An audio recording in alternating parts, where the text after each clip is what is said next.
দাদা, আমাকে বাঁচান, আমাকে কিছু করতে তাড়া করেছে। তুমি ঠিক জায়গায় এসে পড়ছো।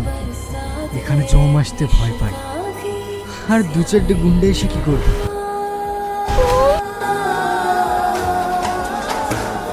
তোমার এত বড় সর্বনাশ কি করেছে মা? তুমি চিনতে পারোনি? চিনতে পারবে না? সব নাটক করছে, ওরও দোষ আছে। অপরাধ কি করতে গেছিল ওখানে? ওই রাস্তাতে তো আমাদের দিনের বেলা যেতেই ভয় লাগে। আমার এলাকায় এরকম একটা উপকর্ম, ছি ছি ছি ছি। আচ্ছা বলতো মা, কোন কুলাঙ্গারের ছেলে এই কাজটা করলো? তার 14 গোষ্ঠীকে আমি জেলে ঘানিটা নিয়ে ছাড়বো। তাহলে টাটার জেলের ঘানি আপনার ছেলে রকি কে? আমার সর্বনাশের কথা শুনে আমি দুঃখিত, তাই বলে আমার সম্মান নিয়ে ছিনিমিনি খেলা? মাস্টার মশাই, আপনার মেয়েকে থামতে বলুন।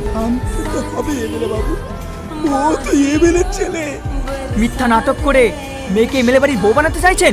থু, আরে মশাই, আপনারা কি নাকি তেল দিয়ে ঘুমাচ্ছেন? এটা গ্রুপ বিন্দাস মধুচক্র চালিয়ে যাচ্ছে। কার কথা বলছেন স্যার? খগেন মাস্টার।